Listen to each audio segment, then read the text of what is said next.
Hiya, in this video it's going to be another boring, mundane video, I'm afraid. So I'm just going to give the car a service, oil change, air filter, fuel filter, and also take the bumper off again and fit some upgraded headlight bulbs and sort out the fog light wiring because that had corroded and one of the pins had broken inside the plug from the aftermarket HID kit that was previously installed. So from what the previous owner was saying, it was supposedly serviced 2 months ago, but there's zero paperwork to back that up. So for the sake of 50-60 quid, might as well just do the oil change for peace of mind, really. So I got the car jacked up on axle stands. I let it get up to temperature a little bit so the oil was a little bit thinner. Let's go ahead and drain that and tackle the rest of the service. So underneath the car on the under tray is a access panel. This is missing, but it looks like there'd normally be a bolt there. So the sump plug is there. That is a 19mm. So I'll remove that, start draining the oil, and then remove the oil filter.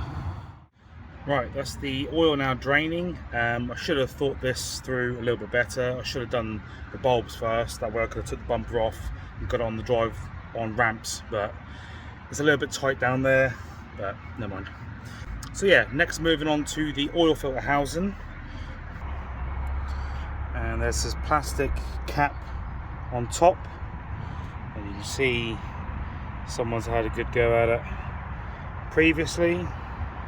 Obviously it must have been too tight. So I had one of these already. This is a 76mm 14 flute 3/8 drive oil filter cup wrench socket thing, whatever you want to call it. That goes on there nice and snug. Remove that and let's get the filter off. Right, that's now loosened off.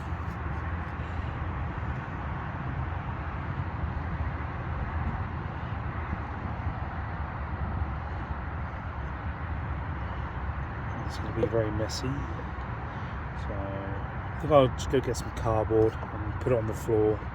It'll be much easier rather than trying to not spill oil everywhere in the engine bay.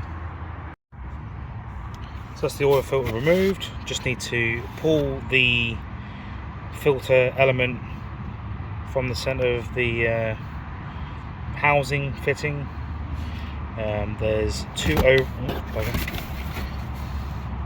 there's an O-ring at the end, O-ring here in the middle, and then there's a larger O-ring at the end of the threads. So I've got a Bosch replacement filter.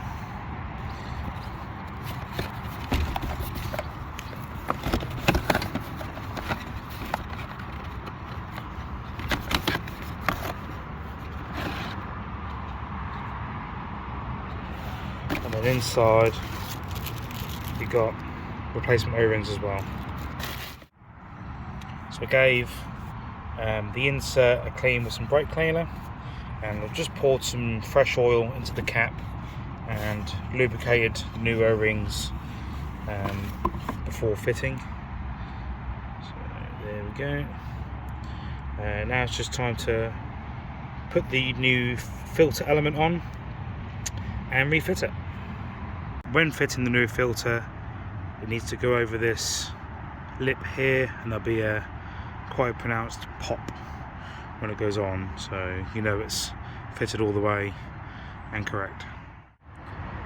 So the top of the house is now ready to be tightened up. As you can see on the top, it's 25 Newton meters. So I've got my torque wrench, 25, and get that tightened, and then the oil should now be drained, fit a new sump plug and get it topped up.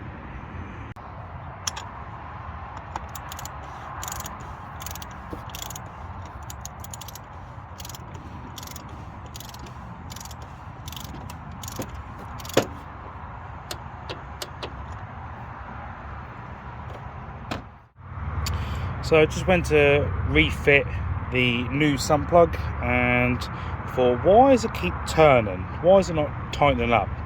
And then instantly your heart just sinks.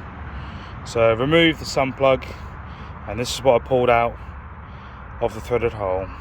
So it looks like it's RTV or some form of sealant and part of the thread. So looks like I'm gonna have to get this helicoiled now, which is going to be more of a headache, more expense, something I didn't need. So it was a last minute decision yesterday to try and remove the sump myself. I was originally going to go take it to a garage, but being bank holiday, everyone was shut. So I thought, well, I've got nothing to lose, I'll give it a go. So what an absolute nightmare of a job this is. So it took me and Danny quite a few hours, I think, trying to take this sump off. The subframe's in the way, aircon compressor's in the way, you've got to remove the rear dog mount.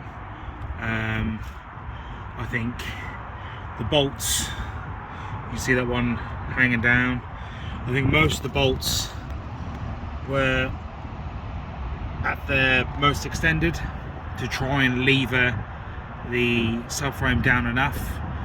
We tried jacking the gearbox side up, that wasn't working, but with some perseverance we managed to get it done. So you can see it's all bagged up away from the elements. So this is the offending sump. I'll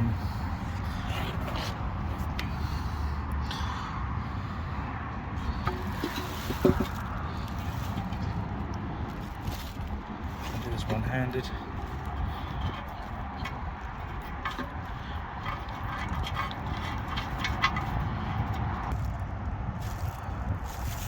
Just about see the bits of thread in there. So yeah, not great. So I'm now gonna clean all this up and hopefully find somewhere tomorrow I'll be able to do it. Just found a bit of thread. So yeah, keep you updated. Alright, so that's one little setback, but I'll just carry on with what I need to do. So air filter next, looks like it's two on the front. My camera will pick it up. There's one down the side here, one down the back. I'll take this engine cover off because I need to investigate the exhaust heat shield, because I think that's what's causing the smell on startup. So that's the air box released. There's 4 8mm head bolts. The engine cover was supposedly 4, but there was 3 10mm nuts. You lift it up just enough to get access. There's the old filter and the new one. So zoomed in onto the exhaust manifold. You can see the weld in the middle there, but I think it's actually leaking from the flange, because you can see that nut, that is all covered in soot, and so is that bracket just slightly above. So unless it's leaking from a crack underneath, I'm not entirely sure, but it could be my issue. Looking at the top,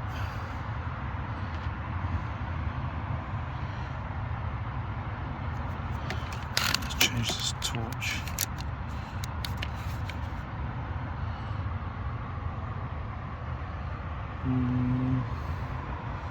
Looks fairly dry.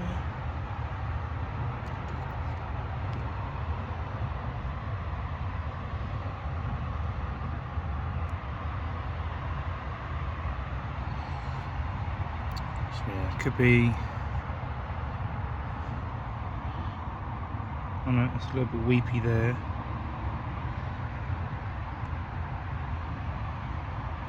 Quite possibly. Could be injector seal on that one.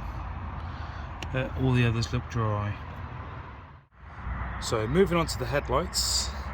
You can see that the headlights are quite cloudy. You may remember the last video, this fog light plug had a broken terminal in it. So I've now removed that as much as I can, cleaned it with some electrical contact cleaner. I've got some replacement fog light bulbs ready to go. So before I put it all back together, I'll test it. And I've also got the replacement headlight bulbs. So I know that I had HIDs fitted before, but they were very old, the wiring looked quite bad, poor installation, well, not I say poor installation, not as well as I'd like to do it, and plus I wanted the caps back on the headlights, so fingers crossed, these being a slimmer unit, should fit behind the cover okay. So I'll make a start with the fog light bulbs and go from there. Yep, they work, so that's a bonus.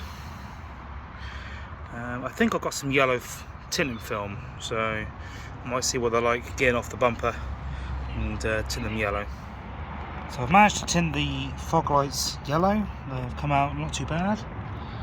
So time to move on to the bulbs. And I noticed by plugging in the bulb as is, got 2 male spades, and with the kit has this adapter. So these go into the male spades, converts it to 1 male, which would then technically be the bottom of the H1 bulb, like so, like that. Then on the side of the light is an earth point, but for some reason it wasn't working. Tried a few different combinations and tested the lights on a spare battery I had, and the bulbs work, so got be something on the car. So I'll show you what I've done.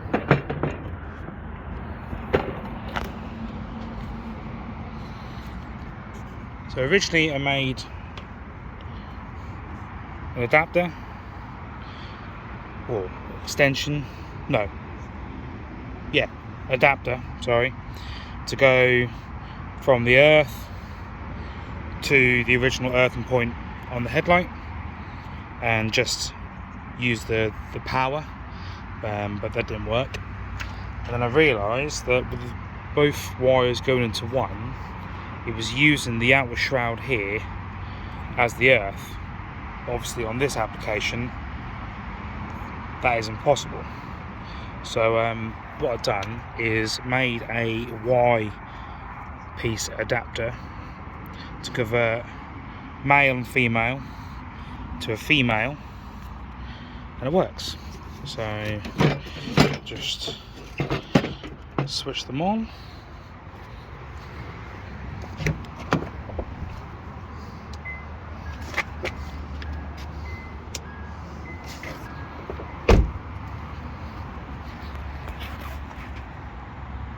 And there we go. LED dipped. So I'll do the same for the other one. And I've got some restoration wipes to help restore these lights. You can just see on the very top where you can see someone's had a go and left it quite scratched. So I don't know how well this is going to do it because they're already damaged, but we'll give it a go. I've used these wipes in the Skyline, and I've also used them on the MX-5. Although it's not the best solution, certainly done its job and made it look a little bit better until you get the lights off and into a body shop or do it yourself. I just finished using the Arm Rule headlight restoration wipes. This one is quite bad. I don't know if the camera will pick it up, but mainly in this front, still really cloudy. So yeah, I think this light is too far gone. The other one has cleaned up quite well. A lot of dirt in the corners because the back covers were left off for God knows how long. So yeah, never mind. No, much better than what they were. We'll see how long they last. If not, I'll have to get some replacements. For now, they'll do the job. So a little bit of an update and a catch up on the progress of the sump problem. So I took the sump to a local engineering place in Norwich called CS Engineering. He done the repair, helicoil repair, and I got a call back within the hour, so that was very, very quick. Only charged me 30 quid, which was a bit of a bonus. So yeah, my friend Danny came over again on Thursday. He helped me put it all back together. The sump went back on quite quickly. That was the thing that we weren't looking forward to the most, because obviously they took the most time getting it off in the first place. So got that back on. Then obviously the bracket for the aircon pump, the dog bone, the subframe, all that. We struggled a little bit with the drive belt. Realised that it's easier to do the tensioner from underneath the car rather than from the top, because the spanner was just slipping all the time. So yeah, once we done it from the bottom, that was fairly straightforward. Was going to change that at the same time, but the belt looked fine. There was no cracks or anything. So yeah, it was another late night. By the time we'd finished it all, got it all back together, oil in the engine, front end back on, because obviously that was all off, doing the headlights and the fog lights, etc. I think we finished about 10:15, I think. So not late in some people's eyes, but when you're done a full day's work on top of that as well, yeah, it's not always needed. But big shout out to Danny for giving me a hand with not just the sump, but with all the other little bits and pieces in the car so far. No, I do really appreciate it. So yeah, the car's all back together. I took it for a test drive, and this noise happened, like literally a few hundred meters away from the house, and I stopped and found this. That was the arch liner. I hadn't reattached the part of the under tray. Well, the arch liner driver's side goes all the way over the tub and then connects to the front bumper. For some reason, the passenger side's been cut, so I need another replacement of them, and I just hadn't secured it. So yeah, nothing too major, but just annoying really. But hey ho. So yeah, it's good to have the car back on the road at long last. I still need to tidy up some bits and pieces, like engine cover needs to go back on, scuttle panel needs to go, well, not scuttle, but the panel that goes across the top of the bumper, that needs to go back on. Yeah, and I think we're good to go until the next job. So still got to do the fuel filter. I've ordered the proper socket for that, so I'll do that at some point, and tackle this exhaust manifold at some point. So yeah, not looking forward to that, but we'll give it a go. Cheers.